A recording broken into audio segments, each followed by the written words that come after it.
In the morning sun where the flowers bloom, colors burst like a painter's dream come true.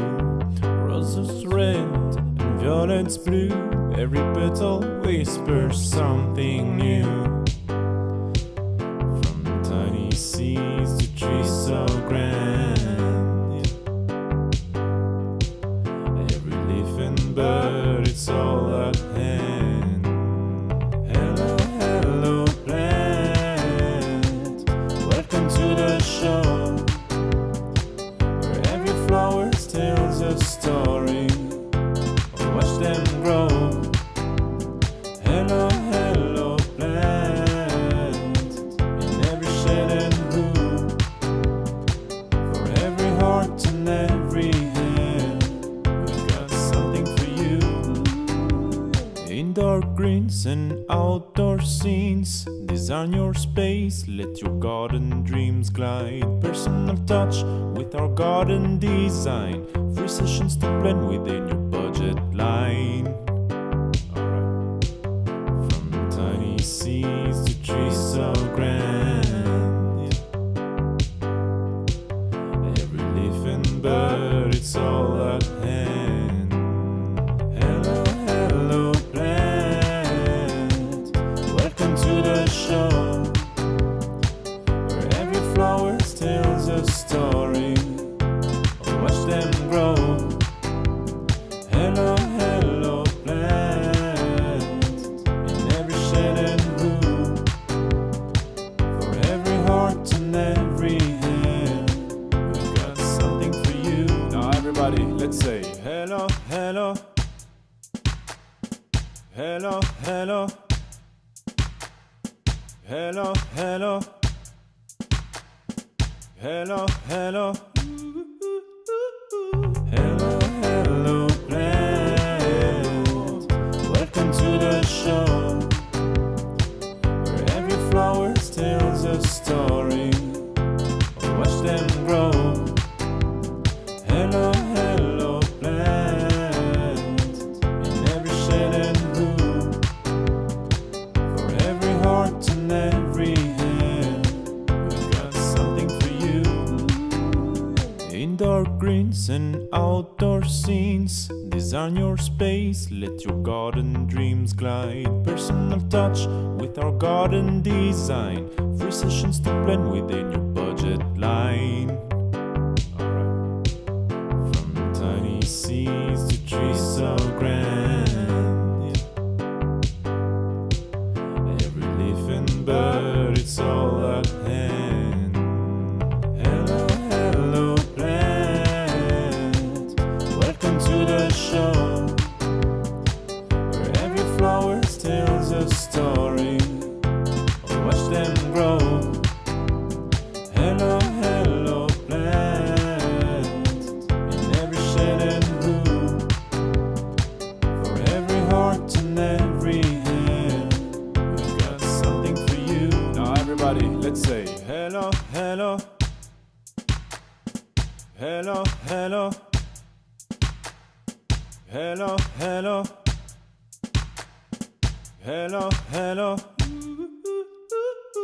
hello, hello plant, welcome to the show, where every flower tells a story. Watch them grow. Hello, hello plant, in every shade and hue, for every heart and every hand, we've got something for you. Now everybody, let's say hello, hello, hello, hello, hello, hello, hello, hello, hello, hello plant, welcome to the show, where every flower tells a story. Watch them grow. Hello, hello plant, in every shade and hue, for every heart and every hand, we've got something for you, just for you. Gary! Gary!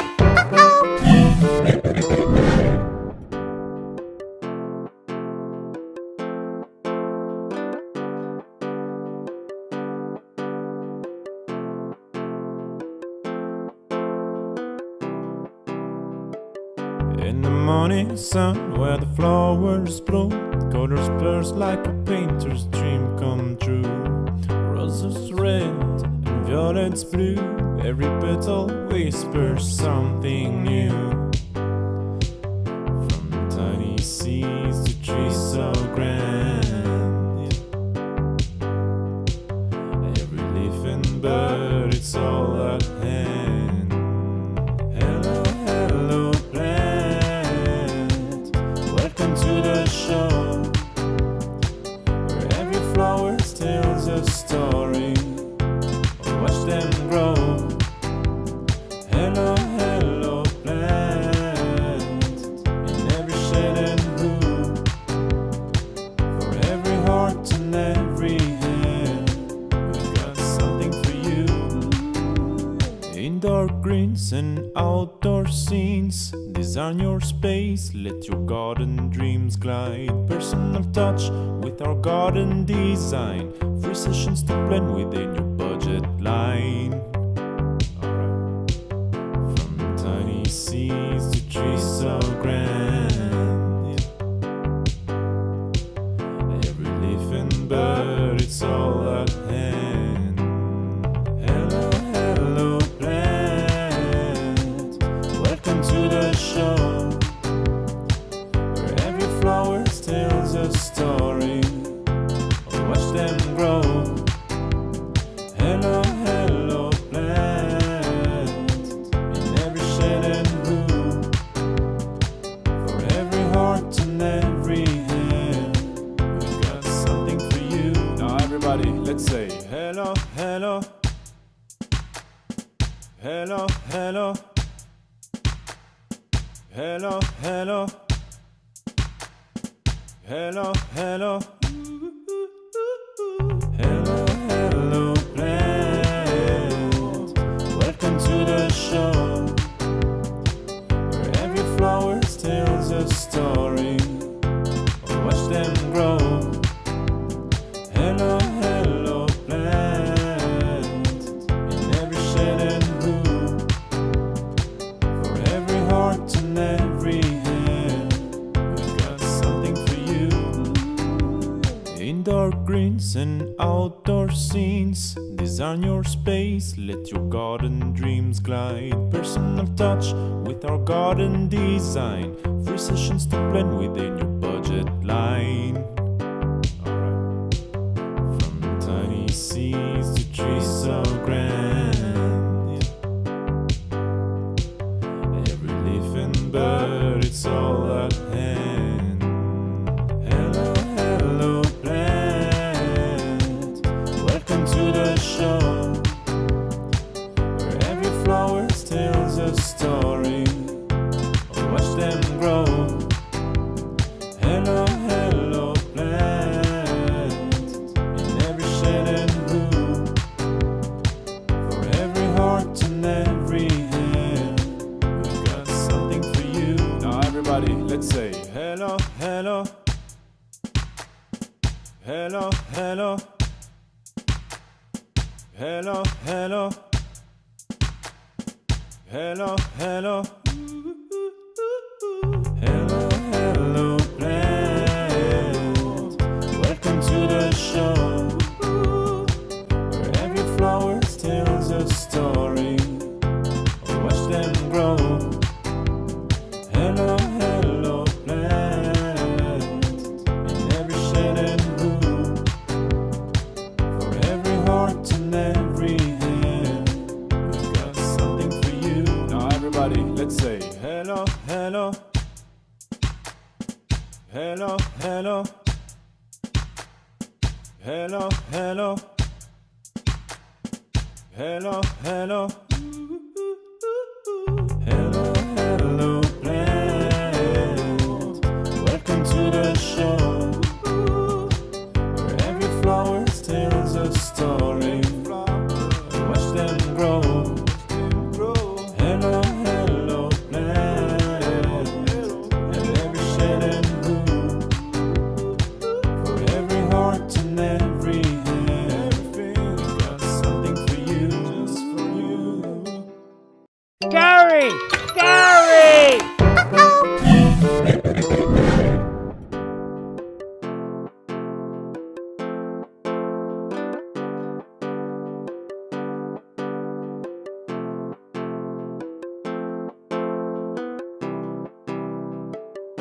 In the morning sun, where the flowers bloom, colors burst like a painter's dream come true.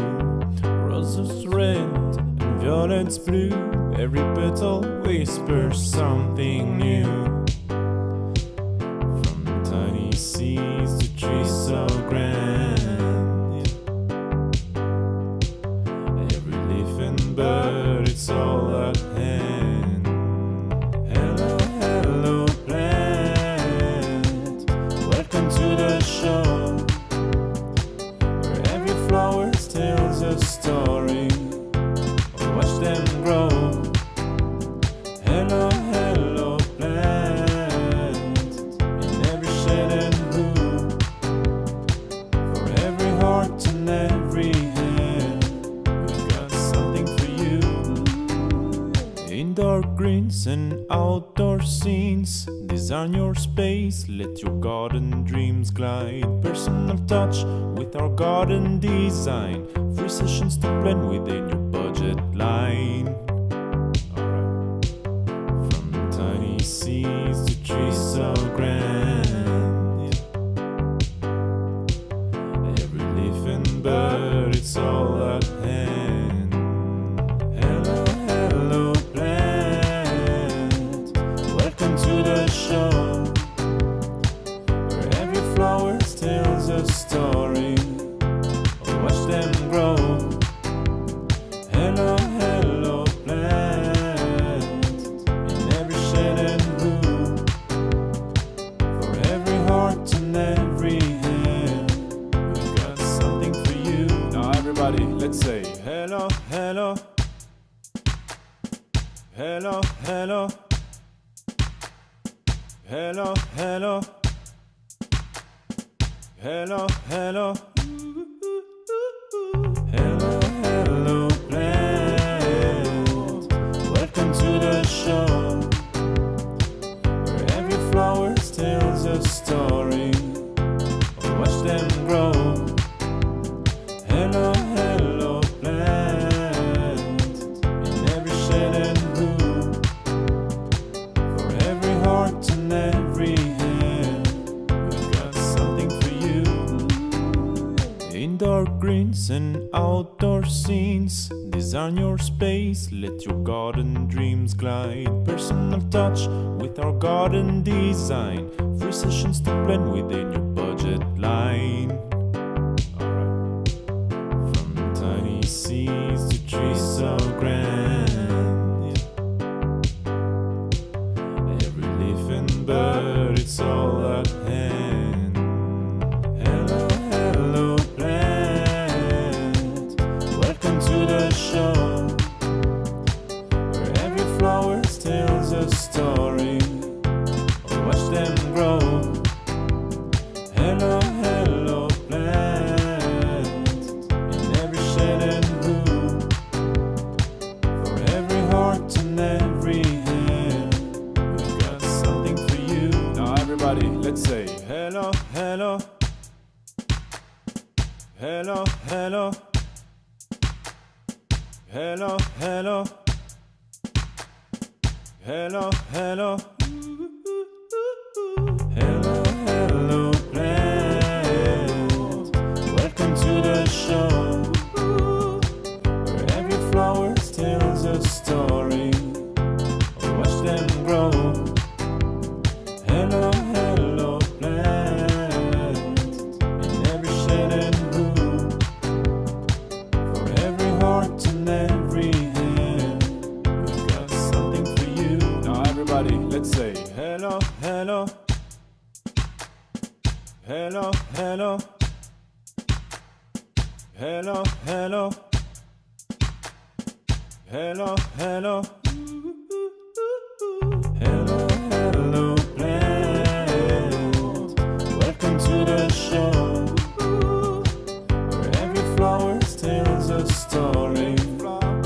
Watch them grow. Hello, hello plant, in every shade and hue, for every heart and every hand, we've got something for you, just for you.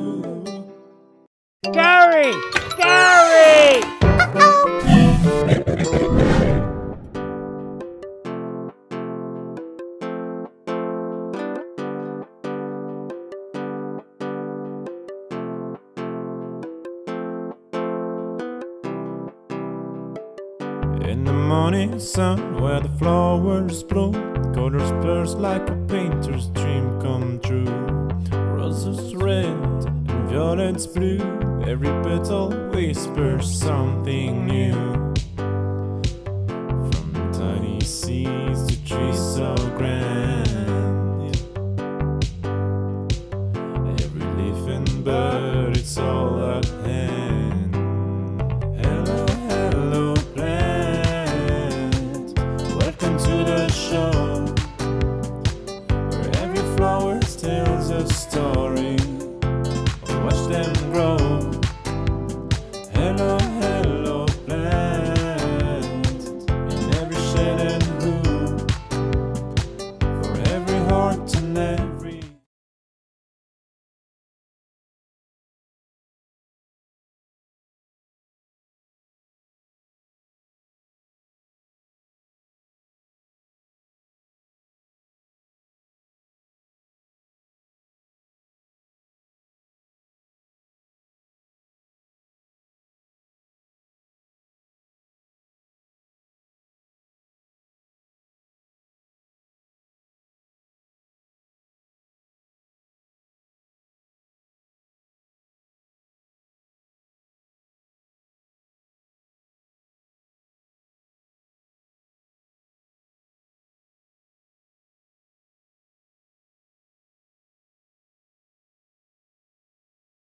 Finding lots of popular products in a bit of short supply, and 为什么它还是 new 的？ because the industry shrunk a bit, and now the demand in spring is enormous 这 for 个只是 plants. 给你按那个 new 对吗？这里是 which 是 new， 跟这个没有关系， So 这个 forever 都 we've 在 still 的。 got plenty of stock here, but it's a fairly tight situation. I'm spending 2 or 3 times as much time on buying and going out to nurseries and getting stuff from the suppliers than I would normally do.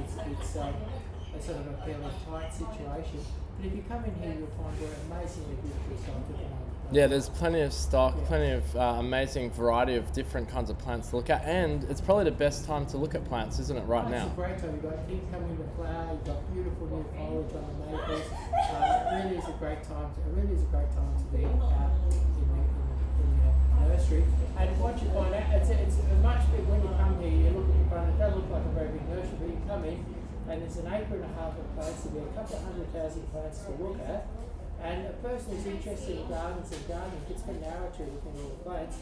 And you'd find, I guarantee, anybody who comes here could go around and they could find something of interest or beauty that they've never seen before. Yeah, absolutely. Every single person could do that. That's right. So this is your chance to ask Chris a gardening question. If you've got a question about your garden, you've got a concern, or you want to know what you could grow in your garden, this is probably the best time to ask those questions. And another thing you could talk to me about is garden design. I do lots of free garden designs here, and I'd probably be one of the most prolific garden designers in Melbourne because I do 30 or 40 garden designs a week. And so if you were looking at, like the last chap in here had a dark brown brick house and was trying to brighten it up, and we're picking out lovely bright green plants to go, goldy, limey green plants to go in front of that dark brick and make it look great. And then the design I did earlier this morning was an economically doing up a very, very fancy couple of houses to sell. Making it look good without spending a fortune. So it doesn't matter what sort of garden design problem you've got. I'll be happy to help with that today as well. Beautiful, and I think we've resolved the issue. There was a bit of sound quality issue, but we've resolved that now. You should be able to hear Chris. All right, let's get stuck into the questions. So we'll do 35 minutes of questions, and let's get stuck into them. So the first one here comes to us from Ocean. What variety of grevillea do you recommend for a 1x1 space? 1x1 square meter, maybe? One of the nicest ones, what's it called? It's called Loopy Loo. Loopy Loo, beautiful colours, sort of yellow and a bit of orange and a bit of pink in it. Really, really lovely, and a really nice foliage. 1x1 metre, perfect.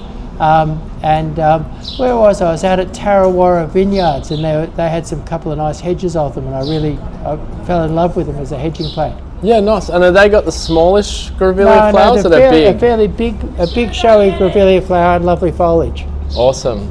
All right, there you go, Ocean, and keep those questions coming. We'll answer your gardening questions right now.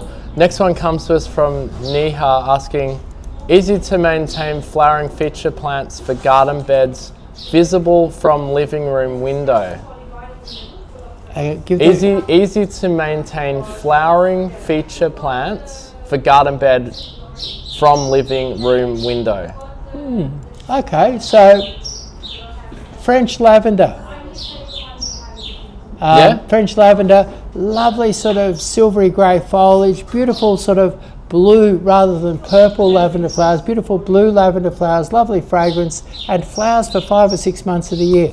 Then I love Mexican sage. You can get it with a pink flower, a white flower, or a purple flower, and it has really, really nice foliage, and it flowers from March, and it's just starting to slow down now.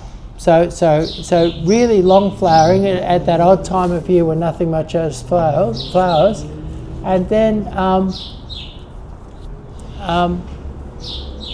was thinking a salvia. There's some beautiful blue salvias. I was trying to think of a name,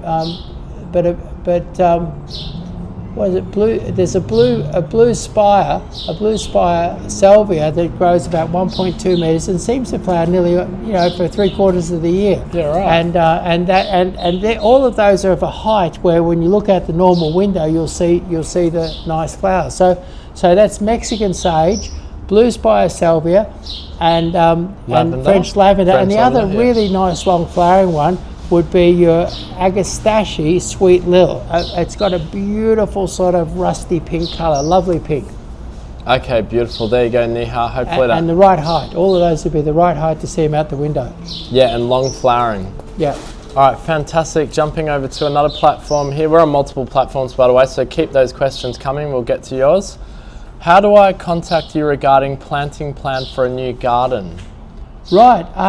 That'd be free garden design. You could ring up or you can book online, or you can ring up and make a booking and get yourself a garden design. Yep, that's for Shesmil asking about that. So you can head over to hellohelloplants.com.au, or you can call us on 03 9359 3331 and book a free garden design service with a one-on-one consultation with Chris. Music is Life asks, hello, I brought a couple of pink weeping cherries from you in pots. Do they need pruning each year? No. I'll tell you a funny story. Back when I was a kid, I used to work every Saturday morning for a lady who was a very, very keen gardener, and weeping cherries were worth a fortune, and they were really rare back then. And anyway, she purchased herself a weeping cherry and planted it in the middle of the back lawn, and she got a book out on how to prune it, and she made me prune it every year, snip here and there, and it took years to get a decent head on this pink weeping cherry. At any rate, since then, the University of California, back in the 70s, the University of California put out a study on how to establish ornamental trees, and what they said is that the apical buds, they're the buds, that the terminal buds, are the ones at the top of the tree, control the hormones that grow roots. And they said that it's best not to cut the apical buds off when you transplant a tree, because you want it to grow roots and establish itself. And once I read that, instead of doing this shopping business and taking 4 or 5 years to get a decent head on my cherry, I started just planting the weeping cherry and walking away. And I found that within 18 months I had fabulous big heads on them. And it's because of, and so the old idea of heavy pruning, I've abandoned it. I've absolutely abandoned it.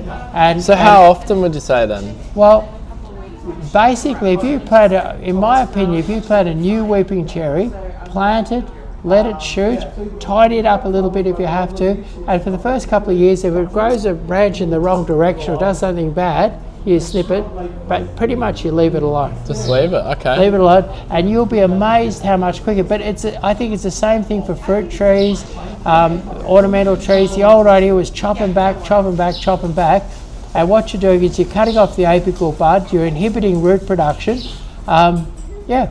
That's amazing advice. All right, music is life. Hopefully that helps you out with your weeping cherry Yeah. there and not having to prune it every year. It's funny, but I'm a lot of those ideas where you've got a new plant, you chop it back when you plant it, or the other day of teasing the roots. I'm forever telling people don't tease the roots. You're the opposite. Yeah, and I tell them don't trim back, because what it is that some of the old rituals, I think we'd call them rituals. Some of the old rituals that people use to establish plants are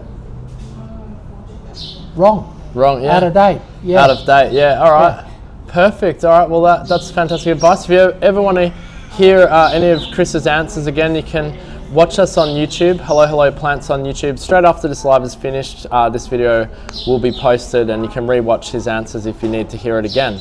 All right. Next question here comes to us from Joe Mulder, asking Central West New South Wales, when is the best time to plant a Manchurian pear tree?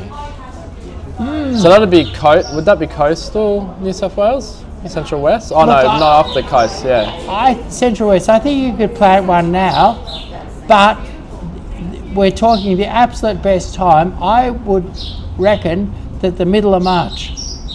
Middle of March, all right. Middle of March, and the reason being that might, and the middle of March in Central West, it's likely that you're getting temperatures of high 30s, but the thing is the days are getting shorter, the nights are getting cooler, and days are getting longer, aren't they? no, in mid-March they're getting shorter. Mid-March, sorry, yeah. Mid-March. So mid-March, days are getting shorter, nights are getting cooler, evaporation rate is falling rapidly, Yeah. and so where if you planted them in mid-January or something like that, they'd watering twice a day. Yeah. You're probably down to every 2 or 3 days, and then within no time at all, it's April, things are cooling right down, Yeah. but it's still warm enough to get some growth. So what happens, mid-March, then April you're hardly watering it, May you're hardly watering it, but it's still growing, and then it loses its leaves in late May, Yeah. and then dormant, but it's nicely rooted in and established, and then it moves away in springtime and gathers some strength before the real heat comes, and that's why mid-March would be the spot out there. All right. Melbourne's a bit different though.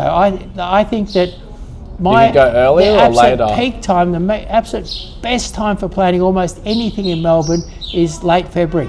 Okay. For the same reasons that I just said. Same reason, but it But starts sooner. Melbourne, when you compare it to Central Western New South Wales, Melbourne is a relatively even climate all year round. It ain't that cold in the winter, it ain't that hot in the summer. We think it is, but it's not really.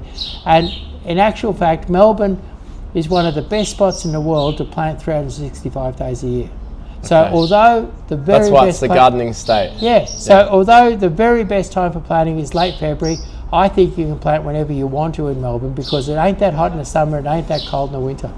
All right, there you go, Joe Mulder 101. All right, that should answer your question there. Next question is from Thomason, asking, looking for a decorative tree or 3 to put out the front on the house on the nature strip. Thanks. A decorative tree or 3. Yeah, to Oh. put out on the front on the house on the nature strip. On the nature strip, basically. Okay, I'm going to say something that sounds really weird. I'm going to say Acer globosum. And it's a funny tree because it doesn't have a common name, but it's a type of Norwegian maple that grows into a ball on a stick. Oh yeah, And that what- one. It's got what the it big is- leaves, right? Yeah, big leaves, yeah. Yeah. And what is, a lot of trees have certain vices, like they sucker or they do something terrible. But your Acer globosum is like, it's a vice-free tree. It doesn't grow too big, barely needs a prune, doesn't need much of anything, doesn't need to be sprayed, doesn't need to do hardly anything with it. And it's beautiful, and it's like the trees that children used to draw. It's the ball on a stick. And we've got them here with about a 1.7 or 1.8 metre stem, and then lovely little ball forming on top. They grafted a little miniature Norwegian maple onto a normal big Norwegian maple. Yeah. And I think that it's one of the handiest and safest and most versatile trees you can plant. And with the 1.8 metre stem, you can park your car under it. You know, like it's a really good tree for that sort of application. Awesome. All right, Thomason, there you go. Acer how do you say Globosum. Globosum. Acer globosum, and they're on our website, aren't they? Yeah. And how do you spell it, just for their sake? Now you're really testing me. Globosum is somewhere near correct. Globosum. All right, there you go, Thomason. try that one out, see if you like it. Yeah, Google it and have a look. And if you don't like that idea, come to me and I'll come up with another idea for you. Tell me why you don't like it, and I'll choose the tree that you would like. All right, fantastic. All right, next question comes to us from Tracy, asking, after plants, please, to go in a covered, well-protected alfresco area with natural bright light in Melbourne. Thank you. Okay. That's the problem that I often get here. And if you wanted something sort of tall and big and inexpensive, something that sort of fills it up and gives you that sort of I'm in Bali having a holiday kind of a feel, you'd go for a giant bird of paradise, and then next to that you'd put a giant taro. They have enormous leaves. They're sometimes called elephant ears. And then you'd whack in an Aurelia, and then for a splash of colour, maybe an irisine bloodleaf, like a lovely bright red. And then maybe you might, in the bottoms of pots and things like that, put a bit of silver dichondra, and maybe a couple of liriopes, which are kind of like giant mondo grasses, you know? Yeah, so, nice. And a nice stripy That'll be white, a good selection. Yeah, a stripy white liriope, a irisine bloodleaf, a silver dichondra falling over, a Japanese Aurelia, lovely big leaves on those, your giant bird of paradise, and your elephant ear or giant taro. Sounds beautiful. All right, there you go, Tracy. There's a few there to choose from. Again, if you need to rewatch the answers to this, you can head over to Hello Plants on YouTube, and this live will be posted straight after we finish the live, and you can rewatch the answers. All right, next question comes to us from 151 Gaming. What is the best way to train a bougainvillea, Southeast Florida? I watched a lot of your shorts. I want it like a tree shape, not a viney one. Oh, we've seen that. Yeah, I think okay. We've seen that. So what you need to do is you need to... Oh, hang on, there's a bit more.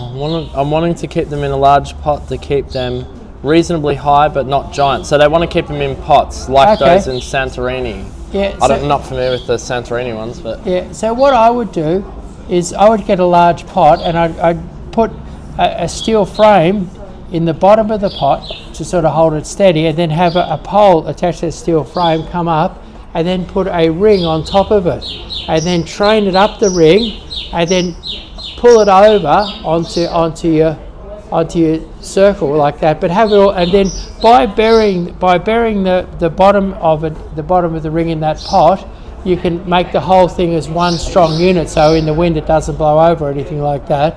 And don't make it too tall. Make it only maybe 5.5 feet tall or something like that out of the pot. But basically a ring or a cross in the bottom of the pot that you're going to bury, so that the dirt holds it in place and the roots hold it in place. A pole coming up and a ring on top, then wind it up the pole, spread it out and let it cascade. Amazing advice, and thank you for watching us all the way from Florida, 151 Gaming. Yeah. It's amazing. Wonder what time it is over there. It must be midnight or something. Yeah. Actually, I'd love guessing. to email us a photo of your Florida garden. I've spent a few days in Florida. I love probably be pretty tropical. Yeah, I love those tropical style gardens. Fantastic. Yeah, if you don't mind, we'd love that. I mean, Florida is one of the best spots in the world to enjoy bougainvillea, isn't it? Yeah, it would be. The climate's perfect. Yeah, you can direct message us on any of our social media platforms like Instagram, Facebook. Yeah, send us a photo of your Florida garden. We'd love to have a look. We're kind of like our gardens here are a bit more like Boston or something here in Melbourne. We've got a slightly different climate to Boston, but English box and all that sort of stuff. Yeah, more like Boston than Florida. Yeah, 151 Gaming says it's subtropical. Yeah. Currently 9:25 p.m. over there. All right, cool. And I actually thanks again for the comments and questions. I actually missed this one from Sylvia saying, "Hi Chris, had a neighbour's delivery driver hit fire hydrant in front of house. Soil and bark got washed away. Before I buy plants, advice on soil, bags of potting mix or bags of garden mix to replenish, I suppose, that situation." I reckon I'd use a potting mix and mix it through your soil so that you're improving your soil while you're filling it back up. Okay. Yeah, so potting mix not through the soil. Tipped in a hole, but mix through, dig it through your soil, and what it'll do, it'll smarten up that whole area of soil. So cultivated through, yeah? Yeah, cultivated through, yeah. All right, Sylvia, there you go. Just get some potting mix, cultivate it through the existing soil, and hopefully it's not too wet and gluggy. Would that be a problem if it was like all the water? Well, cultivating the potting mix through would help. Would be fine. Aerate it, yeah. All right, perfect. All right, we'll keep moving along, getting to all of your questions as we go. Eliza just made a comment. Hello, I remember you from Emerald, you and your lovely wife. I loved coming up there with my mum. Oh, great. Thank you very much. Yeah, thanks for watching, Eliza, and appreciate the comments. Music is life said, great advice, thank you. And Pete Lamb, who's a regular on the lives here, asks, can I root citrus branches cutting in water? Citrus in water? Would that work? There's quite a few nurserymen growing citrus from cuttings, but they wouldn't be using water, they'd be using a propagation mix. I think you'd be pretty lucky to root it in water, but you can root it in a propagation mix, and they do grow quite good from cuttings, but you don't get quite as strong or big as tree, which is not so bad because a lot of people are looking for miniature fruit trees, and I think that you're creating a miniature when you grow them. Instead of putting them on one of the really strong understocks, when you put them on their own root system, you're going to get a smaller, dwarf one, is it? It's sort of slightly dwarf one, yeah. Oh, okay, So, all right, there you go, Pete. I think get away from the water and go for a propagation mix. Okay, there you go. And a bit of humidity, like put it inside a plastic bag or something. Yeah, propagation mix should get you going there, Pete.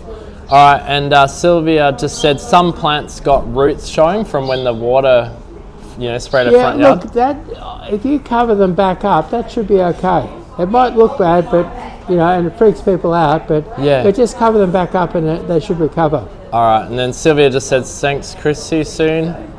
And 151 Gaming says thank you, Chris. No worries. You're welcome. All right, moving along. Brody asks, what size pot should I put my bare-rooted weeping cherry? Also, how long till I need to pot it? So they must have a bare-rooted one from us. I reckon maybe. we're right now when the buds are just starting to shoot is the best time to plant a bare-rooted plant. So, but I wouldn't leave it any longer because it's going to want to grow all new roots and things like that. So I'd get it potted ASAP. Get it potted ASAP, Brody. You heard it there from the man. Thomason says, that sounds perfect. Thank you so much. That was about the Acer globosum. Oh, right. And Tracy says, oh my God, I can feel the barley vibes now. Thanks so much, Chris.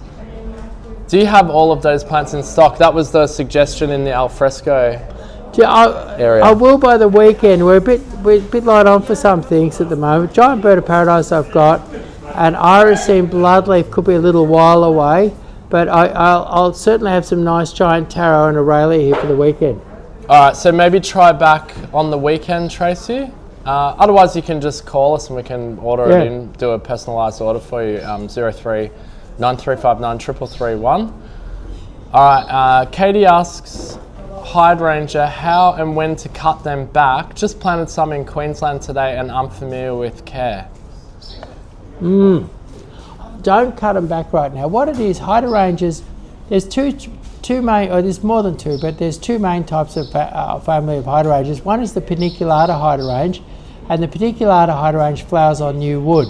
So the new wood that's growing at the moment could flower this summer. So leave it until well after they finish flowering, and then your ball hydrangea, which is your common hydrangea, which is sometimes called macrophylla, or always called macrophylla. But so your macrophylla, your ball hydrangea. The problem with those, I get the odd customer and they say, look, I bought one of them ball hydrangeas and there's year after year after year growing like crazy but doesn't flower. And what it is that they grow big in a year and people chop them back, and they grow big in a year and people chop them back, and they never get a flower because they flower on second year wood. So with your macrophylla hydrangea, what you'd do is you'd let them grow, you'd let them flower this summer, and you'd only cut the flowering canes back, and the canes that grow that don't flower are next year's flowers. So you've got it. And I've had people that have had hydrangeas for years and never had a flower because they're cutting the new wood off every year. And so you can cut the new wood off with a paniculata hydrangea, and it will then come and flower, but not with the macrophylla hydrangea. And the paniculata hydrangea has a longish leaf, and the the microphylla hydrangea has a very wide dark green leaf. Yeah. So you might even go on the net. I might be explaining it too briefly and too quickly, but you might even go on the net and really learn how to prune your hydrangeas, because if you don't do it right, you're not going to get any flowers. All right, there you go, Katie. If you do need to re-watch that answer again, it will be this live will be posted on YouTube straight after we finish the live. Just search for Hello Hello Plants and you can re-watch it for the answer if you need to re-watch that again. But I guess the very quick thing that you could draw from that is prune your hydrangeas wrong and no flowers for you. Yeah, right. That doesn't sound great. And for Queensland, does that apply? It applies anywhere. Okay, cool. All right, traveling around the comments here. 151 Gaming's come back with another question. Can you grow a mango tree as a mini? I have 3 sprouting. One is at least 6. Is that 6 feet tall or 6 inches? What's the double dash? It's He's a chap in Florida, isn't he? Yeah. We don't grow mango here though. So no, we're not in Melbourne, but we grow them in Mackay. I used to be a gardener in Mackay. I've never seen an old small mango. I don't think anyone's made a miniature mango. Okay. I think it'd be a good thing to do. Yeah. He's just following. They're just following up. I know I need to transplant 2 of them. All 3 are growing in the same 5-gallon, but I'm planning on transplanting them to 2 more 5-gallon buckets. Yeah, transplant them and just try pruning to keep them small. But genetically, I remember Mackay is sort of where you go to get mangoes in Australia. And that's far north Australia, Mackay, yeah. FNQ it's called. FNQ, far north Queensland. Anyway, and I remember fruit was real expensive up there and you could hardly afford to buy it when I was working up there. And then when the mango trees fruited, they were amazing, but they were enormous. I reckon I was picking mangoes off trees that were probably 10 metres tall and 10 metres wide. Wow. With actual tons of mango on them. Wow, really? That's all, wow. So you reckon it's possible, yeah? You could try heavy pruning and see if you can keep one small, but they say that all the mango trees here are 30 feet lol. Yeah. Which is about 10 metres, isn't it? Yeah. It's pretty tall. Don't worry, Mochi, we'll get to your question. Just hang in there, everybody. We got a lot of comments to get through. Perhaps we missed it, but we'll endeavour to get to every question. All right, 151 Gaming, there you go. See how you go. We'll be interested again to find out how you go with that. Daphne asks, can I save a small lemon tree from those lumpy wood swellings? That's the bug, isn't it, that gets in, the wasp, I think, that gets in them. Yeah. You can prune. Basically, it's a little insect that drills in there, and now what they say you can do is cut it open, and cut the lump open, and poison the little insect. But if you go online, you can see it's a little Australian native wasp that does the damage, and I have seen people prune them all off and then regrow the tree again and have it come back with none of those. Really? But you always, so you've got to prune it back hard, you reckon? Yeah, but also you can get sticky things that when the wasp flies towards your tree, like say the neighbour's got one of those trees and the wasp flies over to go on your tree, they've got these little sticky things that the wasp sticks to and can't drill into your tree. So you can go into Bunnings and buy those little sticky things to kill the wasps, or you can cut those, so if you cut them out and then maybe got a sticky thing, you could get rid of them. Okay, awesome. There's little sticky strips that kill those bugs. From Manning's warehouse, or? Yeah, from Manning's warehouse. All right, perfect.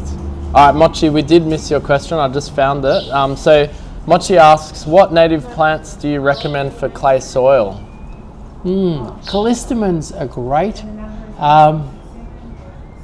Really, callistemons, grevilleas. If you break up that clay nicely when you plant it, you can get some really nice grevilleas in there.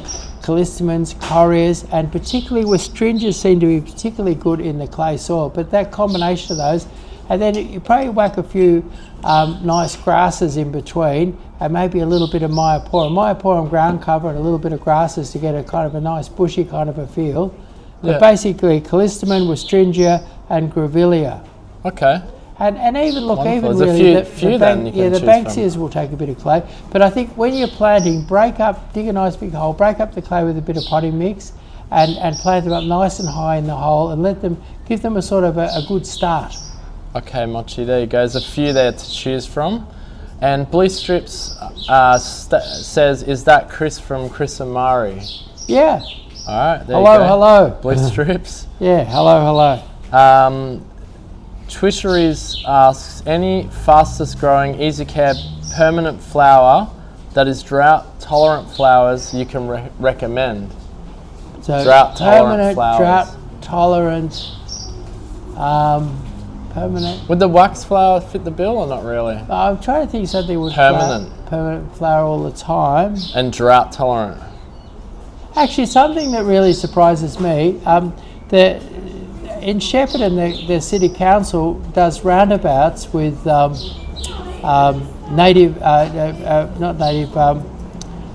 society garlic. Oh yeah. And it flowers for about 6 or 7 months of the year. Yeah, and it's quite a lot, isn't it? And there's awful clay in those roundabouts, and they don't have a watering system or anything like that, and they don't water them, and they seem to do really, really well. And Shepparton it hardly rains from about middle of November till March. Right. Yeah. So maybe check out Society Garlic. Variegated Society Garlic. Let's see if I can come up with something else. That I've seen them in the hottest, driest places. And long flowering.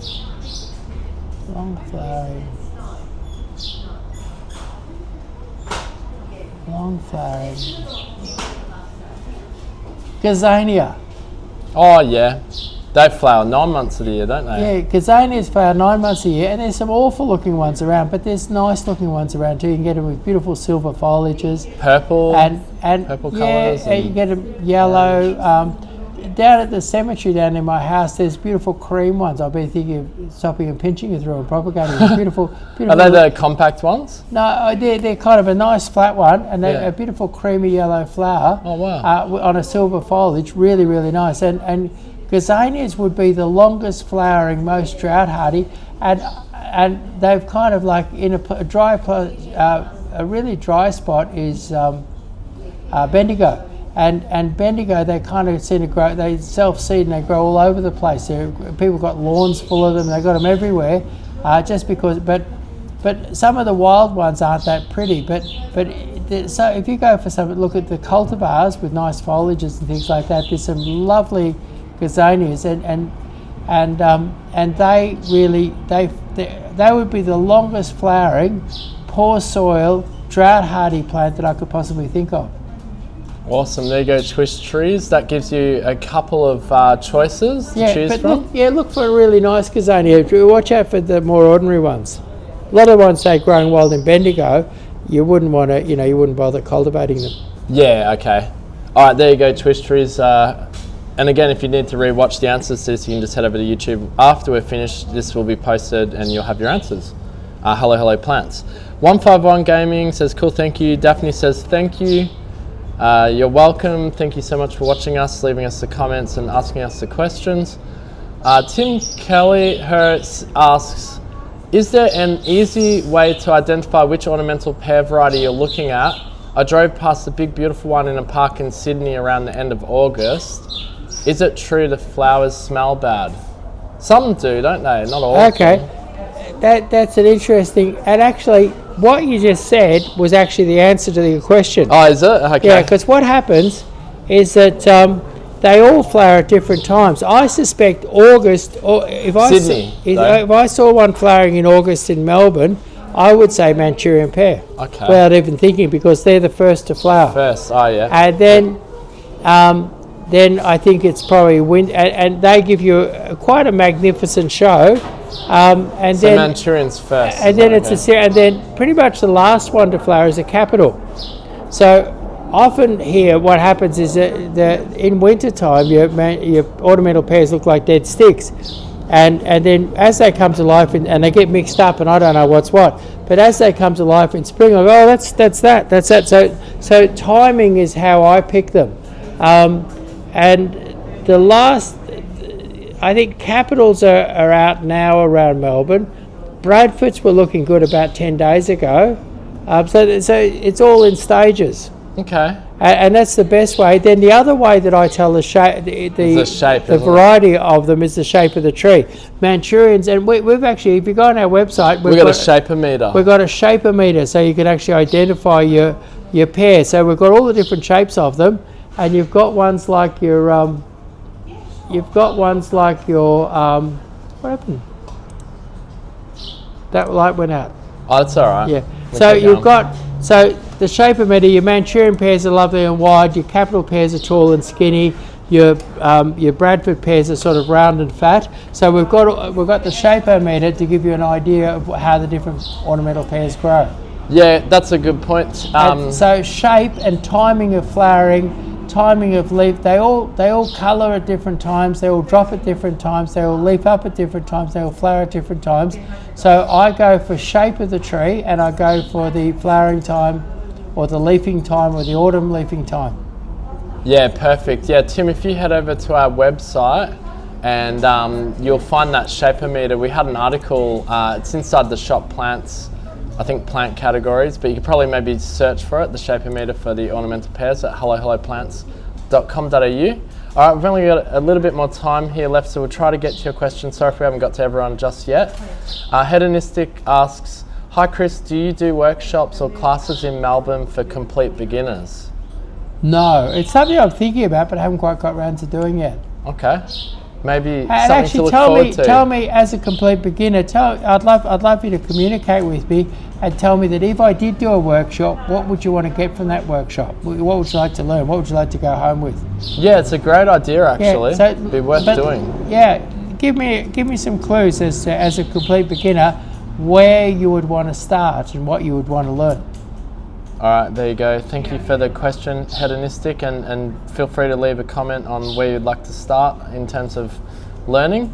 All right, Twist Trees has got another one here. Melbourne based, what is the best hydrangea and wisteria variant for my garden? Melbourne based. Interesting question. Okay, my favourite wisteria. It's a funny thing. I'll tell you a little story. What happened many years ago? I read in an English plant catalogue about all these different coloured wisterias. I thought, wow, if I could have all these different colours, it'd be amazing.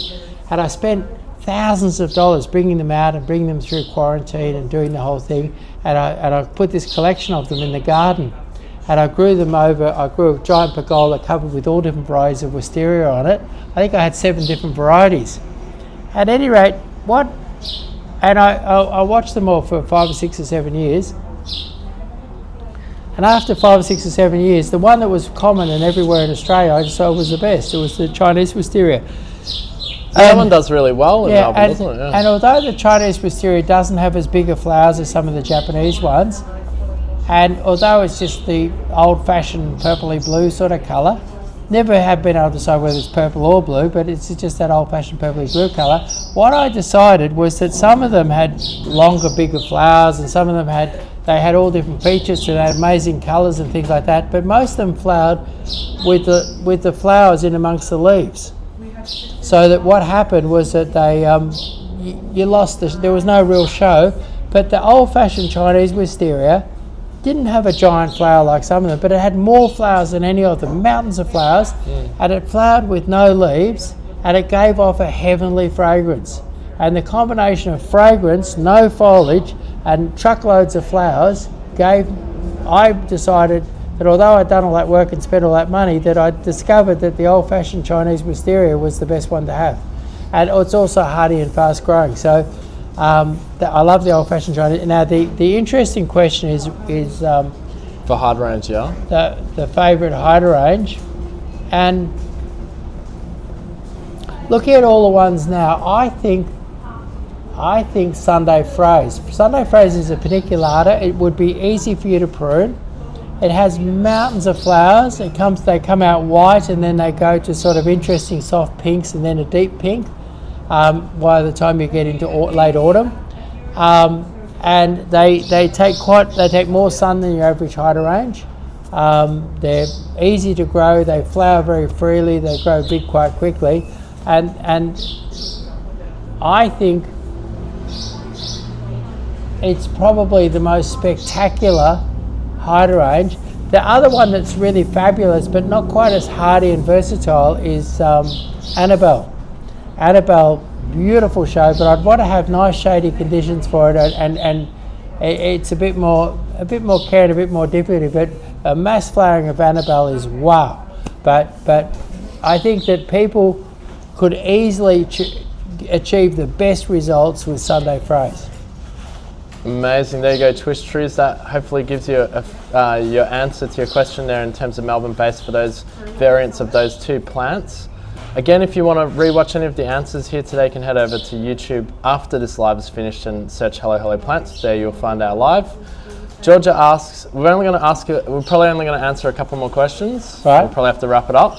Georgia asks, hello, what fertiliser would you recommend for fertilising Pittosporum hedges, and do you sell it? Right, okay. If I had a really big Pittosporum hedge to do, like a big massive one on a big country property, I'd probably get a bit of dynamic lifter and use that. But for the average person with just a small hedge, I think Osmocote is very, very good.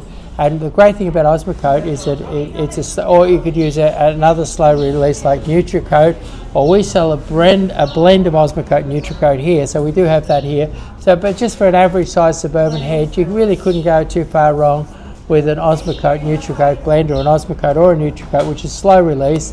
And the great thing is every time it rains or every time you water, a little bit of fertiliser just goes down, whereas some fertilisers release too much at once and then not enough afterwards. So to keep feeding them all the time, very hard to beat Osmocote and Nutricote, but it's probably a bit expensive for a really big job, in which case you go for something cheap like Dynamic Lifter. Okay, perfect. That answers your question there. And Twist Trees just says, thank you so much. I'll drop by Bunnings to grab some of them. Yep. Thank you so much, Chris. And then Twist Trees says, Chris, for the workshop, I'd like to learn more about training branching flowers. And then Sylvia says, yes, please do workshops. Could include right spot to plant, when to fertilise, how to trim plants in pots care. So there's a couple of suggestions. Cool. Okay. That's pretty good to know. Thanks so much. Hedonistic says, thank you. And we'll probably just do you reckon we can do a couple more? Yeah, let's do a couple more. All right, sorry if we haven't gotten to your question. There are a lot coming through. We're definitely trying to get to all of them. Stewie asks, what small feature tree I can plant in north-facing garden, which is close to a wall, based in Sydney? Small feature tree. I reckon a small feature tree, a great small feature tree, is the fairy magnolia. Fairy magnolia can be got in a pale pink, a white, or a cream, and it's a nice compact little tree that's easy to trim and shape, and just has masses of fragrant flowers in springtime. Masses and masses, more flowers than you could even imagine once they get well established. So good for Sydney as well? Yeah, lovely for Sydney. All right, there you go, Stewie. Cami asks, thoughts on bay tree, good choice for a rear fence near above ground pool? Bay trees, actually, it's a funny thing. I often use bay trees on back and side fences and things like that. And what I love about bay trees, they tend to grow up with a single straight stem like that. And I often encourage the customers to pleach them. And the great thing, and pleaching is like where you have a single trunk and you trim up the bottom branches, and then you have a bushy, square-shaped head on, like a hedge on a stick, basically. And the beauty of and bay trees really lend themselves to pleaching. And the beauty of doing that is that you can have a nice flowery show underneath. All right, perfect. And sorry, just the questions are coming in thick and fast now as we wrap up the show.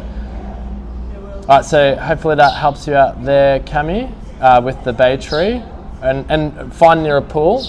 Yeah. Yeah, great. And pleach can stop, if it's a fence pool, the pleaching can stop people from climbing it, and if you pleach it up nice and high, it can't be climbed, and then it can pass your fence inspection. Amazing. Your pool inspection, I mean. All right. Philip in Melbourne asks, I have a backyard that slopes down, thinking about ground cover. What are good options to plant now? Okay, so probably my favourite ground covers in a backyard would be prostrate rosemary or a myoporum, particularly like a fine leaf myoporum or Urena myoporum. They're really on a big slope, and they're ones that you can walk on a little bit. Or if you were doing something more sort of modern and exciting looking, I might use Asiatic jasmine or Canary Island ivy. So Asiatic jasmine, Canary Island ivy, great for sort of a smart modern look. Canary Island ivy would be nice. Rough and tough and functional. Prostrate rosemary and Myoporum. Fantastic. There you go, Philip in Melbourne. There's a few choices for that one on the sleeping backyard in terms of ground covers. All right, I think we might have to... actually, Stewie's just sneaked in one last question. This is the one in Sydney. Is fairy magnolia okay next to retaining wall? Yeah, no worries. It's very much a...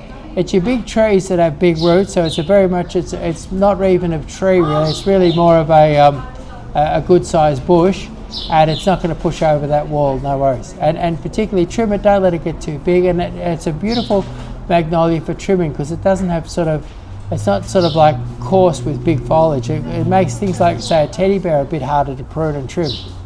All right, fantastic. And we have gone over time here, guys. Thank you so much for all of your questions. We will have to wrap it up now because Chris's time is quite valuable, but we do appreciate having you all here. Len just quickly says, soils is my thing to learn in a workshop. So there's some more ideas there, learning about soils. Twist Trees also said training branching flowers. Yep. So there's quite a few. Maybe we could do a survey at some point. Yeah, cool. On what to do for a workshop. Stewie says, thank you tons, love your videos. You're welcome, Stewie. And we're happy to answer your questions. Apologies if we didn't get to everyone's questions here today. But feel free to join us next Monday at 12 p.m. where we do these live Q&As with Chris. We go for about 45 minutes. We went a little bit over time today, but we tried to get to everyone's questions. I know there's still more questions coming through. Do you want to just tell the viewers about Let's do one more question just for luck. One more? All right. If this is your last question, this is for you. All right, let's see who is next in line. I mean, we're on multiple platforms too, so we have to answer evenly across them. So what's this one here? Hang on a sec. Well, this is a quick one. Jason asks, do you get moderately cold winters? Yeah, look, by world standards, in Melbourne, we'd have maybe, we're in a big capital city, and we'd have maybe 3 or 4 days this year where we'd get down to 2 degrees centigrade, which is at the point where you'd start to get ice forming on the ground. And we get black ice here, don't we? No, not really. But as you get away, as you go inland from here, temperatures can go down to about -6. So we have temperatures around Victoria, on the inland of Victoria, -6, and our big cities on the coast, and 2 degrees is about our minimum temperature here this winter. Fantastic. And thanks for all the comments here. One person here saying your videos are my favorite in TikTok. Please keep it up. We love you beyond words. Music is life says great live today. Thanks. Great. Thank you very much. Thanks for your appreciation and thanks for joining us. Really appreciate it. Do you reckon we can just do one, Laura? One more question. Last one. We have to make this the last one. All right. So Laura's asked quite a bit. She's got a bit of a question about roses. I have new bare root Olivia Rose Austin roses. I think the new shoots get frostburn, and I noticed some dieback. I've cut the dieback back and they do have like 1 or 2 new leaves again now. I've given them a liquid seaweed feed. Will they be okay, or is there something else I need to do? You know, I think most people prune their roses too hard too early, and somehow when you prune them it seems to get them shooting and going. And I think that the time to prune your roses is sort of, in Melbourne, is kind of late August, and then the shoots come away. But pruning early, you tend to get that shoot moving early, and you're in a bit of danger. I don't know that fertiliser is really going to help much. I think just say a little prayer and hope for the best. I think it sounds like they might have been pruned a little bit hard too early, and that little time and those new shoots probably punished a bit by the cold in the middle of winter. So having shoots coming at that really, so I reckon that that final hard prune that you want to give your roses, I think in Melbourne late August, and if you went out to Shepparton or Bendigo or Ballarat, it's probably mid-September for that hard prune. All right, Laura. And I've always had that feeling that if you prune too hard too early, you're stimulating new shoots, and those new shoots could be then worried by the cold. All right, Laura, good luck with your roses. We hope they do come back flourishing and prospering. All right, thank you so much everyone for joining us on the live Q&A today. Don't forget we'll have a live Growers Direct flash sale this Friday at 12 o'clock where we'll release 100 brand new specials. You can also book Chris for a one-on-one consultation with our free garden design service. You can head over to hellohelloplants.com.au if you want to book that. And you can call our sales staff right now on 039359 3331 if you want to order anything or you have any questions about your garden. But we'll be back again as well next Monday with another live Q&A. Okay, thanks a lot. Bye. Bye-bye.